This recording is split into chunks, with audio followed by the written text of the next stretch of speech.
Hi, my name is Andreas, and some say the perfect aircraft does not exist yet. So I decided to build it on my own. If you love aircraft, follow me, get it from dream to reality. Let's go! Hi folks! Last week I showed you how I designed the patterns for the midsection of the seat because we were waiting for material to arrive. Good news! We received 400 pounds of glue and composites 2 days ago, so work on the fuselage is continuing again after a 2-week break. But this time I would like to show you the second half of the seat preparation and also give you some secret behind the scenes of how the interior shells are designed and built. Cutting the parts with the laser took an astonishing 3 hours net time. This means that setup etc. is not even included.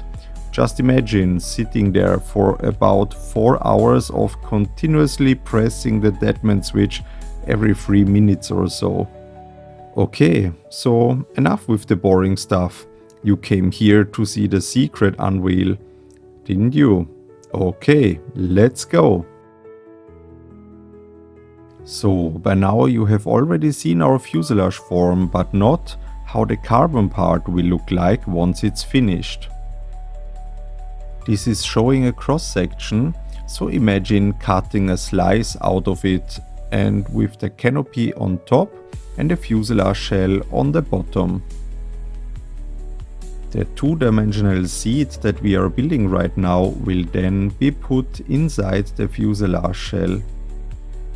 Although our fuselage is built extremely stiff, it would not be enough to survive a head-on crash on its own.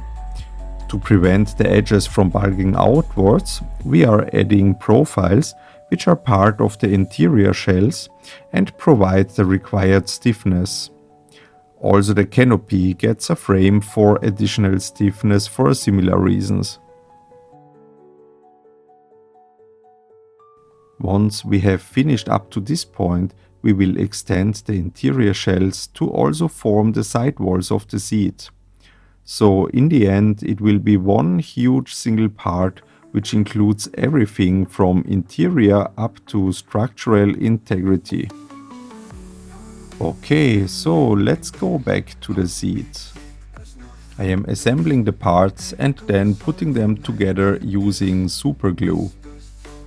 When working in your flat or house, always ensure redundant safety if you like to stay married.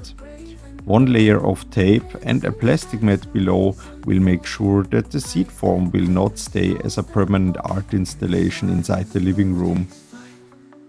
It will also get a layer of glass on top, but only after it got its final shape. Next, I am cutting the shape for the seat out of plywood to get it to its desired form. It will only be attached with small superglue joints, so I will be able to remove it later on once the interior shells are done. I used a belt sander to straighten the lines after cutting, but I forgot to turn on the camera, so there's no video of it. And this, ladies and gentlebeasts, is how the seat turned out. Remember that this is only the two-dimensional center part, as it will have a complex three-dimensional form in the end, but this is a story to tell in some future video. Okay, so thanks for watching. Don't forget to like and subscribe if you haven't already. Leave me a comment and as always, fly safe, fly Horus.